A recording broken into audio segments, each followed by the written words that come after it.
수요일 이 저녁에 식사는 하시고 오시는 거예요? 예, 보니까 직장에서 바로 오시는 분들이 있으신 것 같은데 아마 또 금식이 아니라 금식으로 아마 이 자리에 오신 분 있지 않나 싶은데요. 그분들에게 더 특별한 하나님의 은혜가 있기를 바랍니다. 예, 거의 매일마다 이렇게 강단에서 여러분들 뵈니까 참 좋습니다. 예, 어떤 기분이랄까요? 그 사경이 한다는 기분일까? 예, 그런 기분이 많이 듭니다. 제가 이제 부교육자로 섬길 때는 항상 강단에 많이 서기보다는 이제 밑에서 이렇게 새벽기도 그냥 참석하는 경우가 많다 보니까 이런 기분이 참 못 느꼈는데요. 사실 3, 4일밖에 안 됐는데 매일 여러분들 뵈니까 너무너무 좋은 것 같습니다. 예, 매일 계속 봤으면 좋겠습니다. 예, 감사드리고요. 오늘 말씀을 통하여 예배에 대해서 우리 함께 말씀을 좀 나눌까 싶은데요.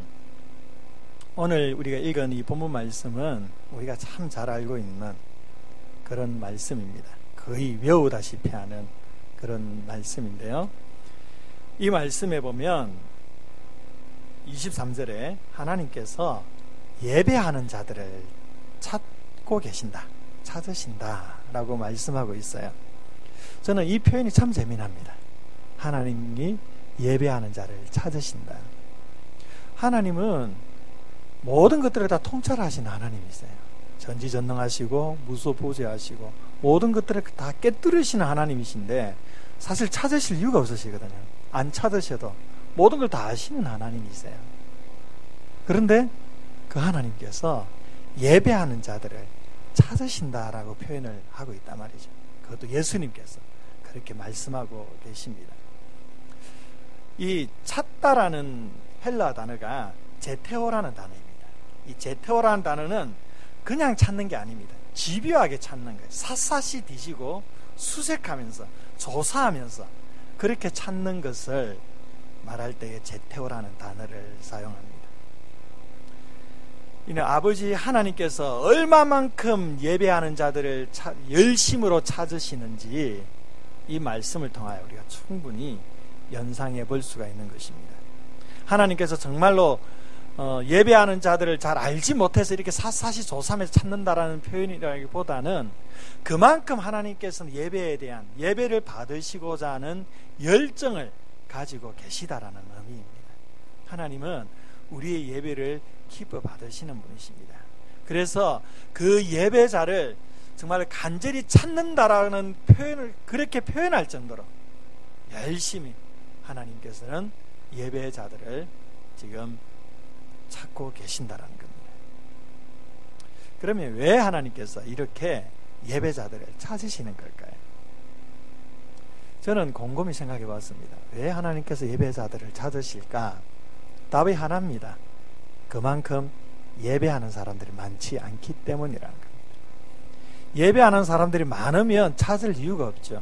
예배하는 자들이 많이 있다고 한다면 예배 안 하는 자들, 예배 안 드리는 자를 찾아야지 예배하는 자를 찾을 이유가 없지 않습니까? 예배자를 찾으신다는 것은 그만큼 예배자가 많지 않다라는 겁니다. 오늘날 한국교회 안에 헤아릴 수 없는 수많은 예배가 드려지고 있습니다. 한국교회가 약 5만 개의 교회가 된다고 하는데요. 5만 개의 교회가 다 주일마다 예배를 드립니다. 그러면 한 번만 예배 드려도 5만 번의 예배가 있습니다. 주일 예배밖에 없습니까? 또 1, 2, 3부, 우리 교회는 3부까지 예배가 있는데 다른 교회는 5부, 6부까지 있는 교회들도 있습니다. 또 수요 예배, 주일 오후 예배, 우리 교회는 주일 오후 예배가 없죠. 예, 그래 훈련을 있다고 했는데 훈련에 대한 기대가 참 많이 있습니다. 또 수요 예배, 금요 기도회, 새벽 기도회 엄청난 예배를 한국교회는 드리고 있습니다. 그것뿐입니까? 또 요즘은 젊은 세대들 안에서는 경배와 찬양 모임, 마커스 모임이라든지 어노인팅이나 디사이플스라든지 여러 예배하는 예배 모임들이 한국교회는 우주성처럼 생겨나서 정말 하나님 앞에 찬양으로 영광 돌리는 그런 모임들이 참 많이 있습니다. 한국교회는 예배가 엄청 풍성한 교회입니다. 축복받은 겁니다. 이렇게 예배가 넘치고 있고 어찌면 예배의 홍수 속에 살아가고 있는데, 그런데 하나님께서 뭐라고 말씀하십니까? 예배하는 자들을 찾으신다. 제가 홍수에 대해서 지금 홍수라고 얘기를 했는데, 홍수는 물이 넘쳐요. 물이 넘치는데 문제는 무엇입니까? 마실 물이 없다라는 겁니다. 항상 뭔가가 홍수처럼 물밀듯이 몰려올 때는 진정으로 마실 물이 많지 않다는 걸 의미합니다. 요즘 CTS만 틀어도 그 텔레비전 안에서 수많은 내노라하는 설교가들의 설교를 마음껏 취사선택해서 들을 수 있는 시대입니다. 말씀이 넘쳐나고 예배가 넘쳐나는, 홍수와 같이 넘쳐나는 이 시대 가운데 진정한 그러한 마실 물이 없다라는 거죠. 그 예배들이 다 잘못됐다는 표현은 아닙니다.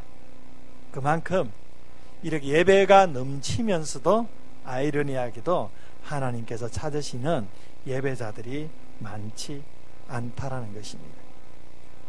우리도 살아오면서 참 많은 예배를 드렸습니다.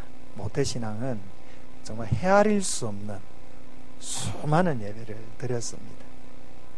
그런데 하나님께서 한번 여러분들에게 이렇게 도전해 보신다면 여러분 어떻게 할까요? 여러분들이 드린 그 모든 예배가 어쩌면 한 번도 하나님 받지 않으셨다라고 생각한다면 엄청난 충격이겠죠. 어쩌면 그럴 수도 있다라는 겁니다. 하나님께서 이스라엘 백성들의 그 예배를 역겹다라고, 제발 좀 마당뜰을 안 밟았으면 좋겠다고 그렇게 말씀하시기까지 했습니다. 우리가 신앙생활하는 가운데 늘 우리 안에 질문해 봐야 되고 계속적으로 우리 스스로에게 도전해야 될 부분이 있다고 한다면, 나는 진정한 예배자인가? 나는 진정으로 하나님께서 찾으시는 참된 예배자인가? 계속적으로 질문하며 고민하며 스스로 도전하면서 하나님이 기뻐 받으시는 참된 예배자로 예배의 삶을 살아가는데 모든 마음을 쏟아야 될 줄 믿습니다. 오늘 이 말씀을 통하여서 하나님께서 찾으시는 참된 예배자는 어떤 모습인지 그것을 함께 살펴보기를 원하는 것입니다. 요한복음 4장 우리가 잘 알고 있는 말씀이에요. 예수님께서 사마리아 수가성 여인과 만나서 대화를 하는 장면입니다. 대화의 주제를 보면 1절에서 18절까지는 영원히 목마르지 않는 생수에 관해서 예수님께서 말씀하는 부분입니다. 그리고 19절에서 26절까지의 주제는 이제 참 예배에 관한 문제로 전환되고 있습니다. 이 내용을 너무도 잘 알기 때문에 배경 설명을 깊이 이렇게 다룰 필요는 없을 것 같아요. 이 본문을 보면 대화의 주제를 이렇게 전환시킨 사람이 좀 보면은 수가성 여인인 것처럼 비춰집니다. 왜냐하면 20절 말씀에 여인이 대화 중에 갑자기 예배에 관해 질문을 던지고 있기 때문입니다. 그러나 이것은요, 예수님께서 이 여인의 마음속에 있는 영적인 갈급함을 끄집어낸 결과로 이 여인이 이 질문을 던졌다라고 보는 게 타당할 것입니다.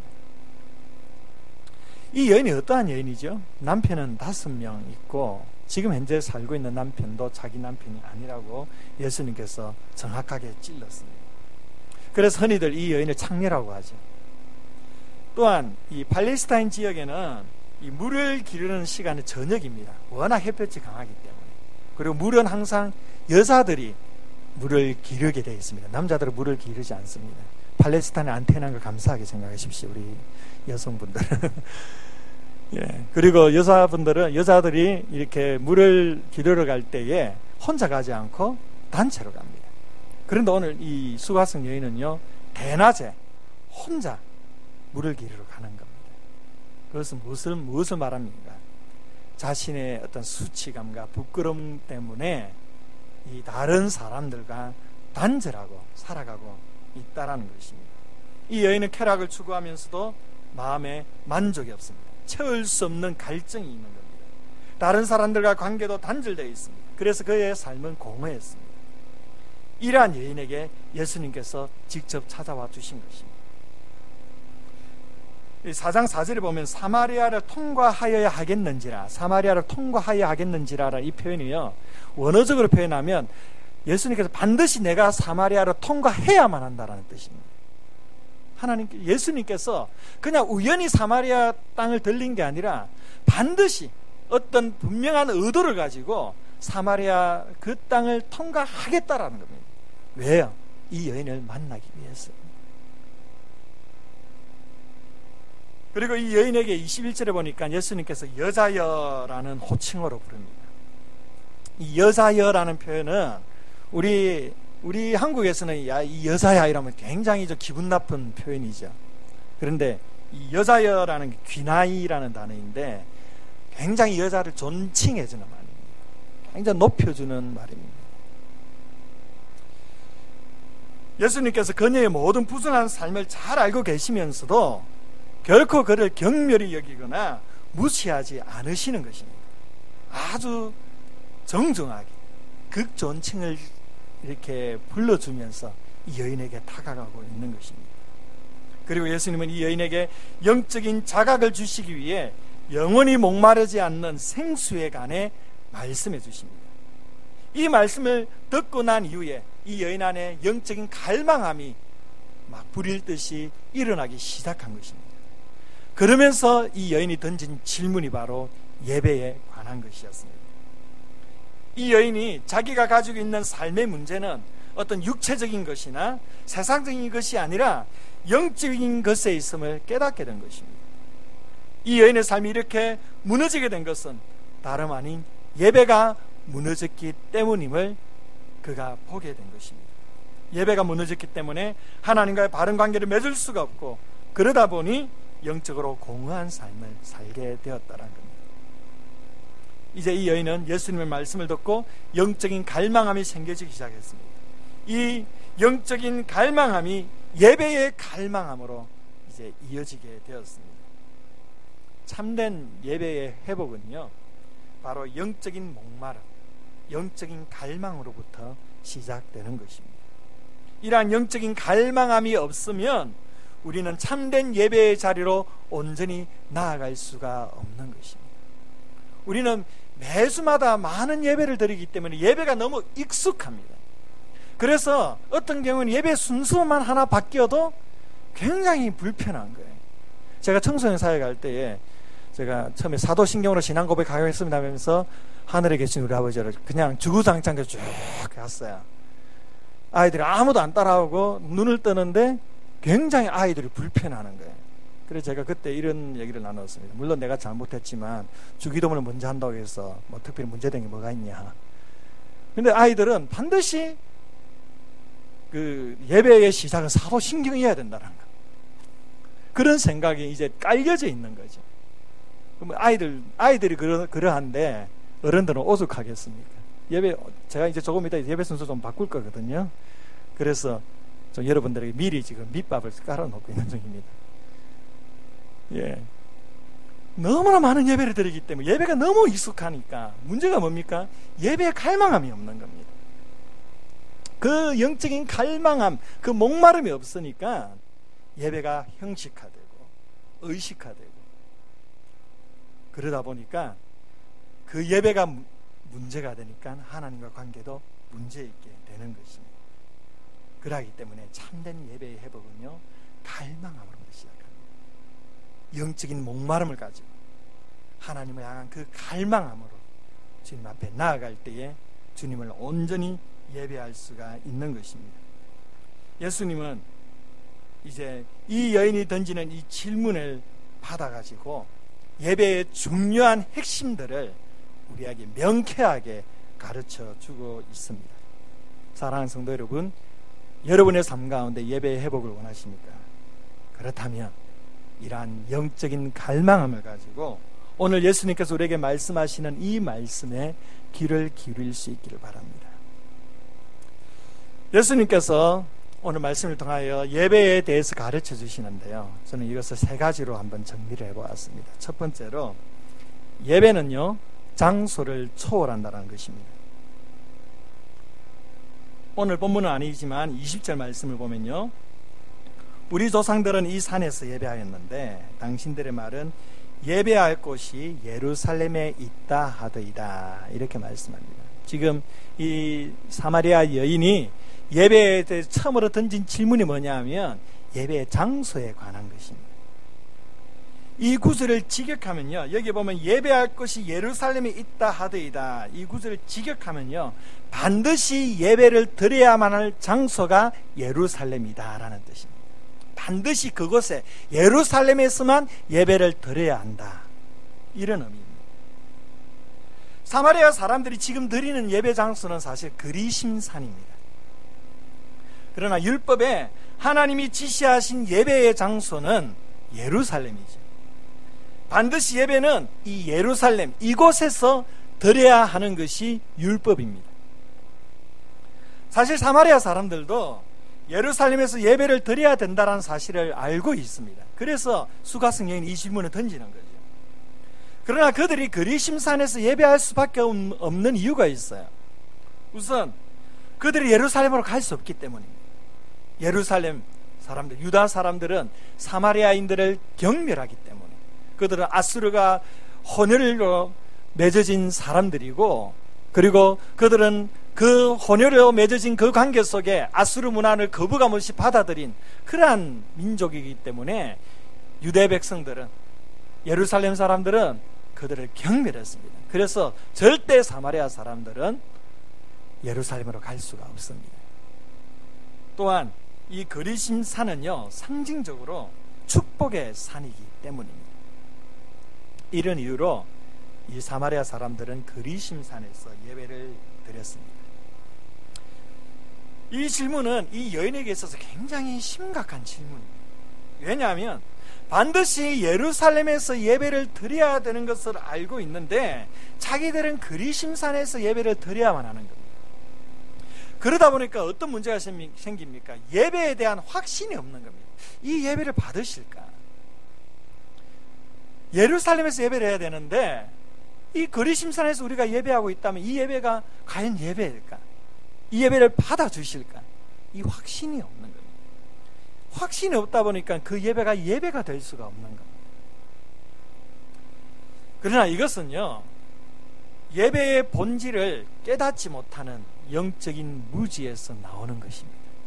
이것은 이 사마리아 여인에게 뿐만 아니라 예루살렘에서 예배하는 유다 백성들에게도 그곳에서만 예배를 드려야 된다라고 강조하는 것은 예배에 대한 무지라는 겁니다. 우리 안에서도 이런 오해가 있을 수가 있습니다. 예배를 하나의 장소적인 개념으로 생각을 하는 겁니다. 예배는 교회에서만 드리는 것으로, 교회에서 드리는 공적인 예배만 예배인 것으로 생각하는 경우가 참 많이 있습니다.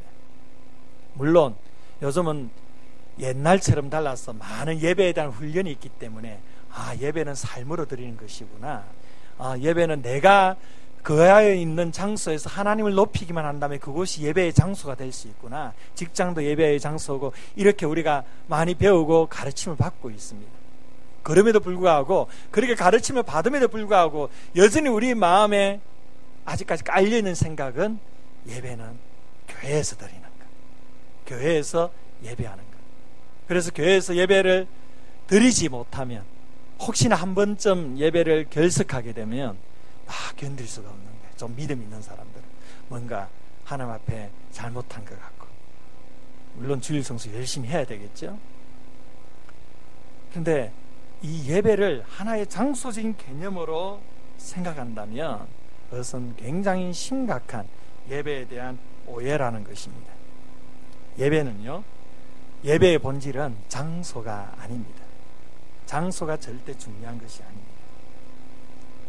이 질문에 대해 예수님께서 21절 말씀에 이렇게 답하십니다.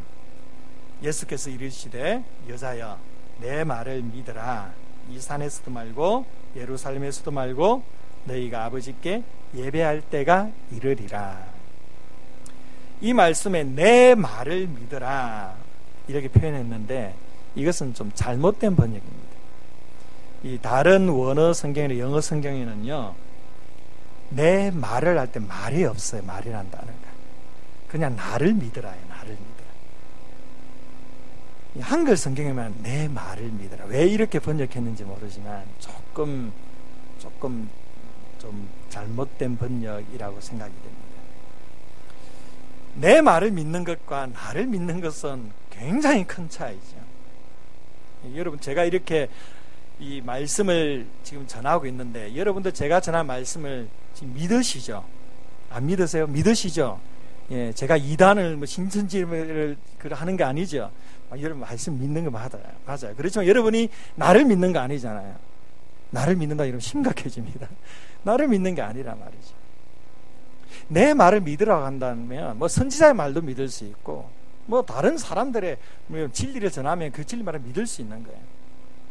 그렇지만 그 의미가 아니에요. 나를 믿으라는 것은 신앙의 대상이 오직 예수님 한 분이라는 겁니다. 예수님 자신을 신앙의 대상으로 삼아라는 겁니다. 신앙의 가장 중요한 본질은 바로 예수님을 믿는 것이라는 겁니다. 예수님께서 예배에 대해서 도전하면서 가장 먼저 강하게 던지는 게 나를 믿으라는 거예요. 나를 믿으라. 네가 참된 예배자가 되려면 나를 믿어야 된다는 거예요. 나를 믿어야만 네가 참된 예배자가 될 수 있고 예배의 본질을 정확하게 파악할 수 있다라고 말씀하고 있는 것입니다. 그러면서 예수님께서 또 뭐라고 말씀합니까? 예배할 때가 이럴 것이다. 예배할 때가 이럴 것이다. 이렇게 말씀하십니다. 예수님께서 이 말씀에서 특별한 예배 장소를 지금 부정하고 있는 겁니다. 예배할 때가 이 산에서도 말고 저 산에서도 말고 예루살렘에서도 말고 그리심산에서도 말고 이제 예배할 때가 올 것이다. 그러니까 그 예배의 장소를 지금 부정하고 계시는 거예요. 이 예배의 장소를 부정한다는 것은 구약의 율법과 구약에서 강조하는 그 예배 전체를 부정하는 그 혁명적인 그러한 말씀이라는 겁니다. 예수님만이 하실 수 있는 말씀입니다.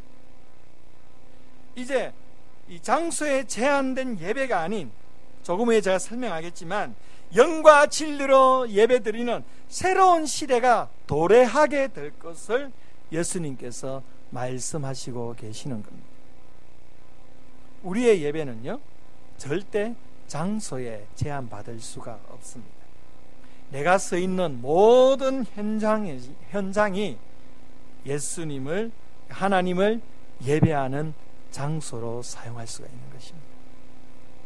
여러분들의 가정이, 여러분들의 직장이, 여러분들의 삶에 살아가는 모든 터전이 그 속에서 하나님을 높여드리고 주님을 기쁘시게 하는 삶을 살아간다면 그 장소가 바로 예배의 현장이 됨을 믿으시길 바랍니다. 두 번째로, 예배는요, 예배의 대상이 분명해야 한다라는 겁니다. 22절 말씀을 우리 함께 읽어볼까요? 시작.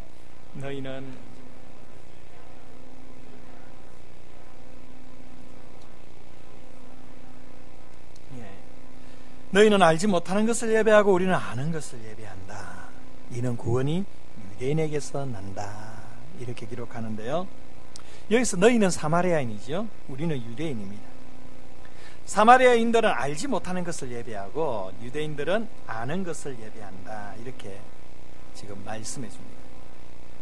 사마리아인들이 예배하는 대상으로 보니까 알지 못하는 것, 사마리아인들이 예배하는 대상이 알지 못하는 것으로 묘사되어 있습니다. 그들은 참 하나님에게 예배하지 못하고 우상 숭배와 혼재된 예배를 드리는 것을 지금 지적하고 있는 겁니다. 사마리아인들은요, 본래 모세 오경만을 성경으로 받아들입니다. 그 밖에 성경은 무시해버립니다. 그래서 그들은요, 하나님에 대하여 정확하게 알 수가 없는 겁니다. 또한 조금 전에 말씀드렸지만 이방 아수르와의 어떤 혼혈로 말미암아 자연스럽게 이방 우상의 문화를 받아들이게 됐어요. 그래서 그들의 예배 방식도 우상을 섬기는 방식과 혼재되어 있었어요. 그러니까 예수님께서 너희가 드리는 예배는 알지 못하는 것에 예배하고 있다라고 말씀하는 겁니다.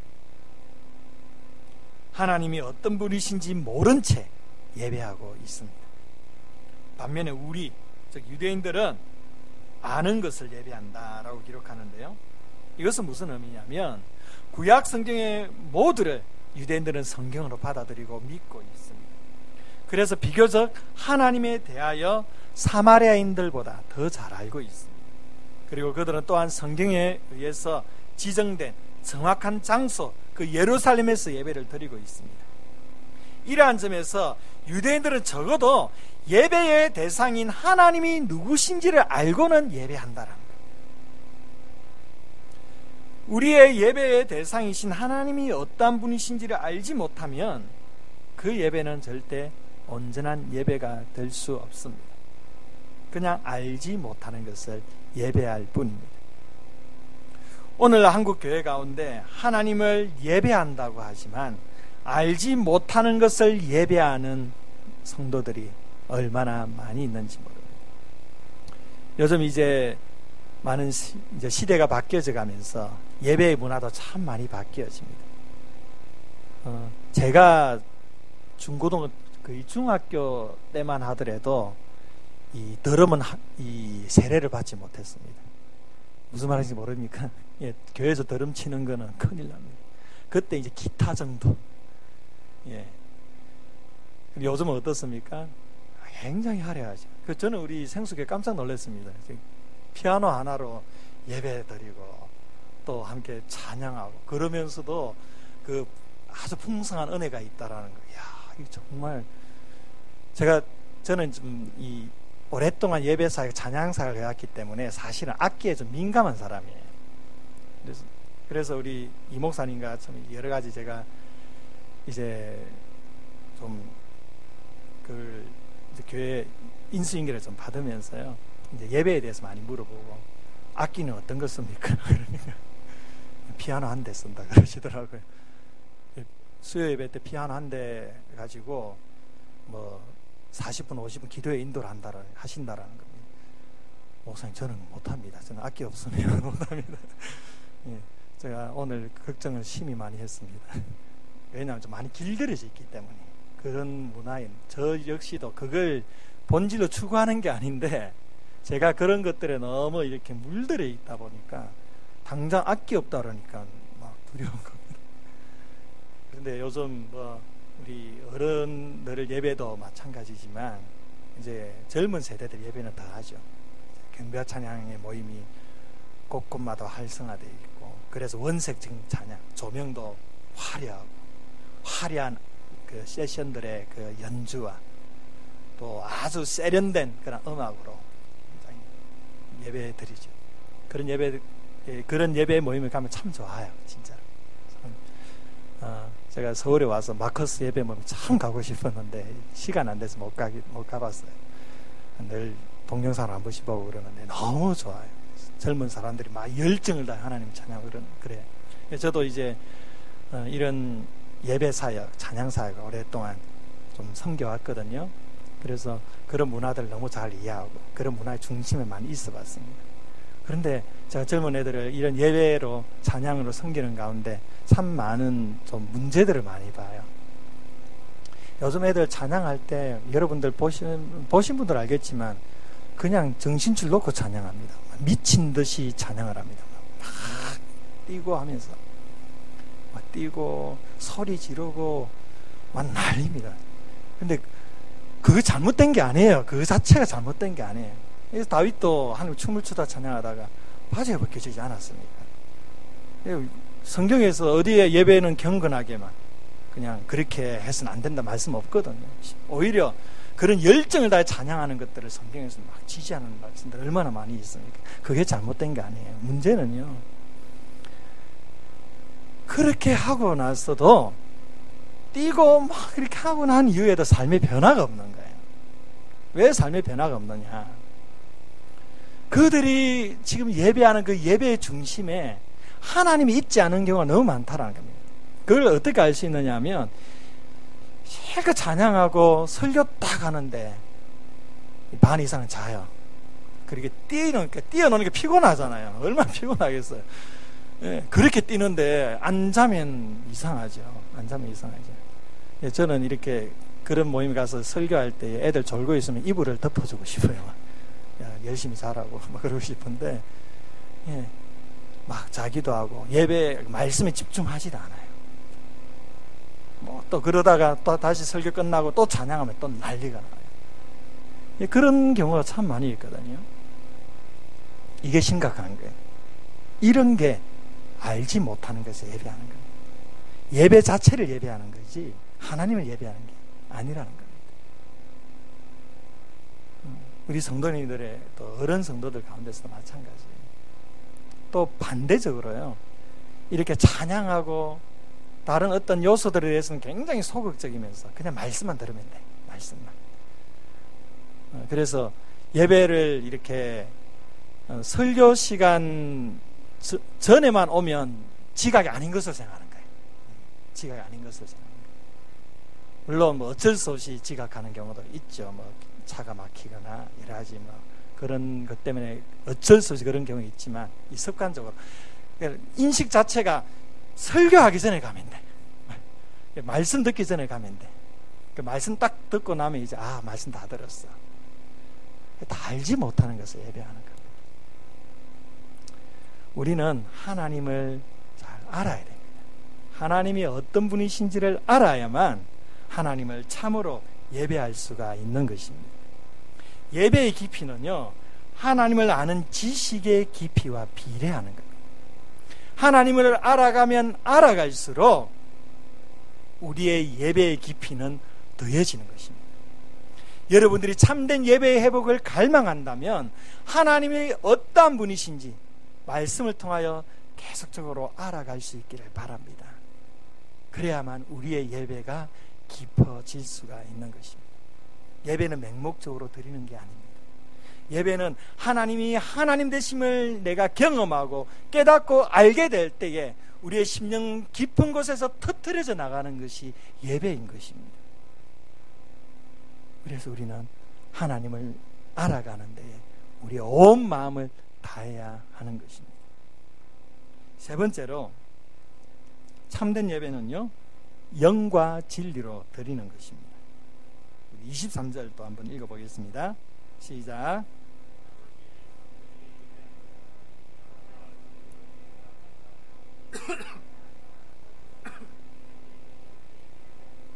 (24절도요) 하나님은 영이시니 예배할지니라. 여기서 보니까 23절에 아버지께 참되게 예배하는 자들은, 이 부분 한번 잘 봅시다. 사마리아인들은 알지 못하는 것을 예배하였고요, 유대인들은 아는 것을 예배했습니다.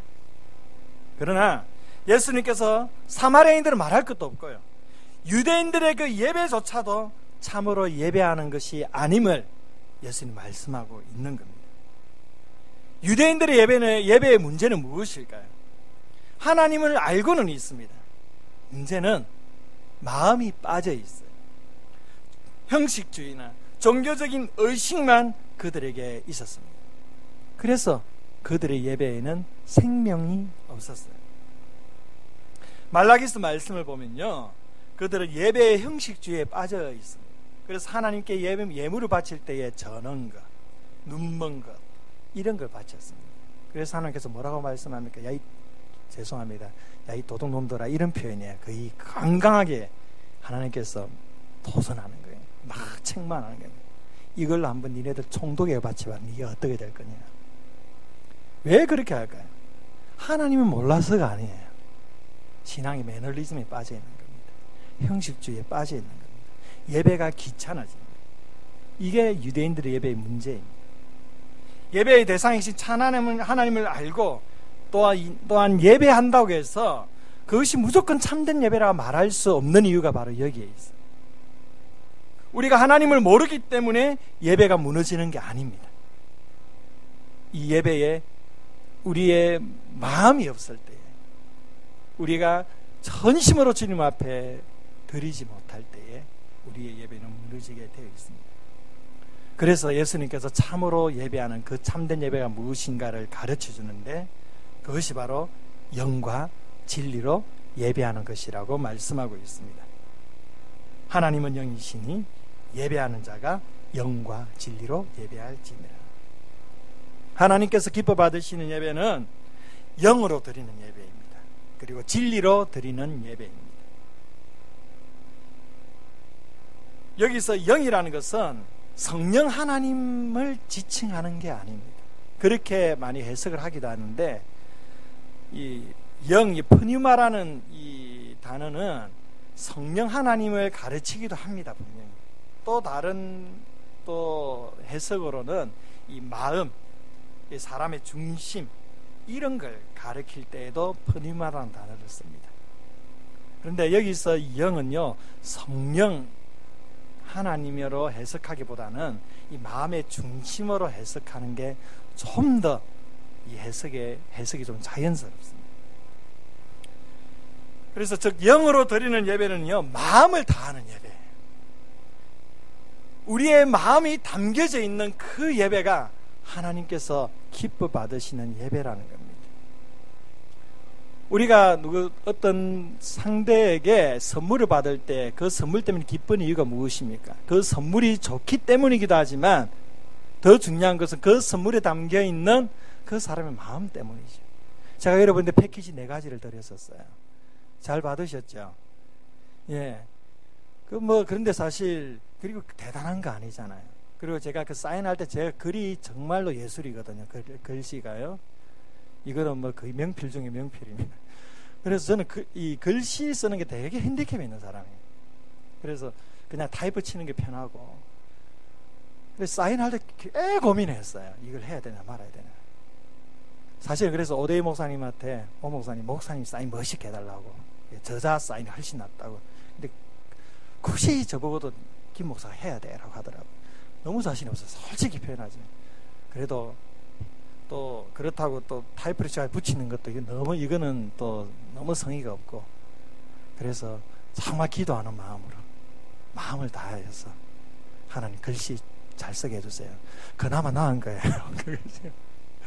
그런데 여러분들 받았을 때 목사님 글씨 왜 이래? 그런 분 아무도 없잖아요. 있습니까? 예. 왜 그렇습니까? 제 마음을 알기 때문이잖아요. 마음이 담기면 그 선물이 기쁜 거예요. 하나님 앞에 드린 예배도 마찬가지입니다. 하나님께서 받으시는 예배는 우리의 마음을 다하는 예배입니다. 우리의 마음이 거기 담겨져 있어야 그것이 하나님께서 받으시는 참된 예배인 것입니다. 이게 영으로 드리는 예배입니다. 또 진리로 드리는 예배란, 진리가 뭡니까? 하나님의 말씀이지. 하나님께서 제시하는 참된 방법으로 예배 드릴 것을 요구하는 겁니다. 말씀에서 우리에게 말씀하는 것, 그 말씀대로 예배하는 것, 하나님께서 제시하는 그 방법대로 예배하는 게 참된 예배라는 겁니다. 그래서 정리하면 영과 진리로 드리는 예배라는 것은 하나님의 진리의 말씀에 의지하여 하나님의 방법대로 우리의 마음을 다하여 드리는 예배입니다. 우리가 그렇게 예배하기를 간절히 소망할 때에 성령께서 우리 가운데 역사하셔서 우리가 온전히 하나님을 예배할 수 있도록 다스리시고 인도하여 주시는 것입니다. 이것이 참된 예배입니다. 유대인들의 예배에 있어서 결여된 부분은 바로 영으로 드리는 겁니다. 유대인들은 하나님을 알고 하나님의 방법으로 예배하였지만 마음이 빠져 있었습니다. 그래서 형식주의에 치우쳐버린 겁니다. 그들에게 요구되는 예배는 영으로 드리는 예배였습니다. 사마리아인들의 예배에 있어서 결여된 부분은 바로 진리로 드리는 겁니다. 사마리아인들은 예배에 대한 갈망함이 있었습니다. 그리고 간절히 예배하고자 했습니다. 그러나 하나님의 방법대로 예배하지를 못했습니다. 하나님을 몰랐기 때문입니다. 하나님은 어떤 분이신지를 모르기 때문에 그들은 진리에서 멀리 떠나 있었습니다. 하나님이 기뻐 받으시는 참된 예배는 영과 진리로, 어느 하나 결여되지 않고 영과 진리로 함께 드리는 예배입니다. 오늘날에도요, 이런 현상들이 있습니다.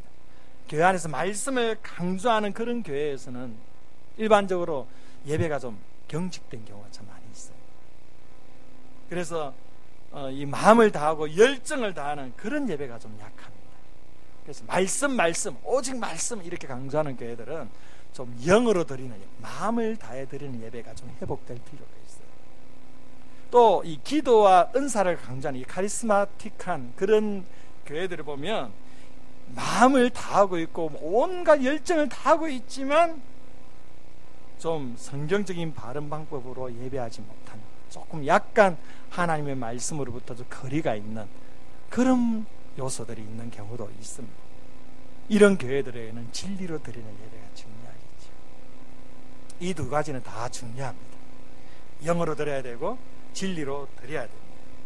여러분은 어떠하십니까? 여러분들은 정말로 하나님께 영어로 그리고 진리로 하나님을 예배하고 있습니다. 우리 생수교회 모든 성도들이 드리는 예배가 영과 진리로 드리는 예배, 하나님의 진리와 방법으로 우리의 마음을 다해 드리는 예배로 회복될 수 있기를 바랍니다. 한 성도 한 성도가 하나님께 영과 진리로 예배할 때에 그 공동체가 드리는 예배가 생명력이 있게 되고 하나님의 능력이 나타나게 되는 것입니다. 그러면 왜 우리가 예배해야 될까요? 두 가지로 정리합니다. 하나는 첫 번째로 바로 하나님의 창조 목적이기 때문입니다. 이사야서 43장 21절에 보면 이 백성은 내가 나를 위하여 지었나니 나를 찬송하게 하려 함이니라.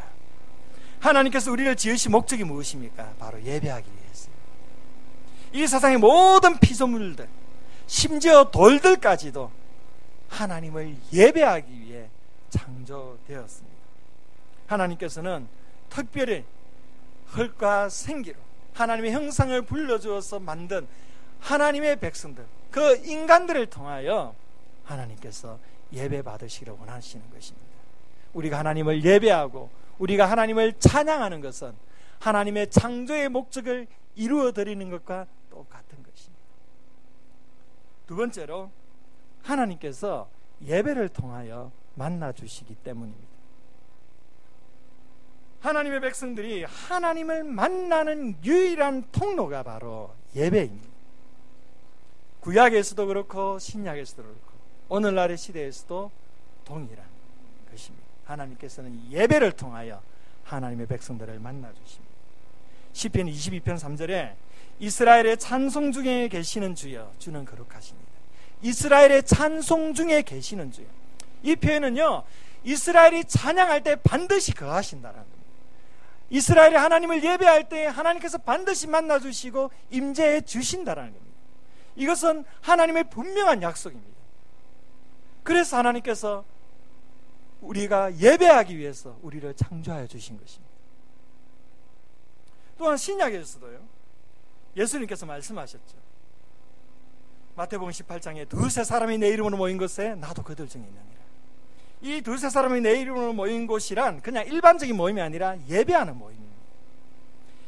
이 하나님을 예배하기 위해 모인 그 모임 가운데 예수님께서 함께 하신다, 하나님께서 임재하신다라고 말씀하십니다. 이처럼 하나님의 백성들은 예배를 통하여 하나님을 만나게 됩니다. 그래서 우리 교회 이 비전 중에 만남이 있는 교회, 그 만남이 있는 교회가 예배의 회복에 관한 것임을 비전 스테이트에 명시해 놓았지 않습니까? 예배는 하나님과의 만남입니다. 우리가 하나님께 영과 진리로 예배할 때에 하나님께서 우리에게 임재하여 주십니다. 우리를 만나 주시는 것입니다. 우리가 하나님을 만날 때에 우리에게 하나님께서는 능력과 축복을 우리 가운데 충만하게 부어 주시는 것입니다. 그래서 하나님의 백성이 하나님의 백성답게 살 수 있도록 하나님께서 역사하시는 것입니다. 예배신학자 탐 크라우트라는 분이 이런 말을 했습니다. 우주 안에는 거대한 두 가지의 열정이 있다. 하나는 영광을 받으시고자 하는 하나님의 열정이고, 또 하나는 만족을 얻고자 하는 인간의 열정이다. 그러나 이것은 서로 상충되지 않는다. 우리 인간이 하나님을 예배할 때에 하나님은 영광을 받으시고 인간은 진정한 만족을 얻게 된다. 사랑하는 성도 여러분, 수가성 여인을 한번 보시길 바랍니다. 그의 삶은 너무도 수치스러웠습니다. 홀로 몰래 숨어서 다녀야 했던 그런 여인이었습니다. 남자를 5명, 6명이나 상대했지만 그 쾌락 속에서도 만족을 누리지 못하고 공허한 상태에 놓여 있던 그러한 여인이었습니다. 예수님께서 이 여인에게 찾아오시고 이 여인을 만나주셔서 예배의 회복을 허락하셨을 때 그 여인의 삶은 변화되어지고 참된 만족을 누리게 되고 예수 그리스도를 증거하는 삶을 살게 되었습니다. 사랑하는 성도 여러분, 여러분의 인생 가운데 진정한 만족을 얻기를 원하십니까? 하나님을 예배하시기를 바랍니다. 우리가 전심으로 하나님을 예배할 때에 하나님께서는 우리를 만나주시고 우리의 영혼에 참된 만족을 얻게 하실 것입니다. 그래서 우리의 고백이 주님 한 분만으로 나는 만족합니다, 그렇게 고백하게 될 것입니다. 우리 생수교회 안에 이러한 예배의 회복을 통해 매일 매 순간마다 하나님을 깊이 경험하는 복된 우리 생수교회 공동체가 될 수 있기를 주의 이름으로 축복합니다.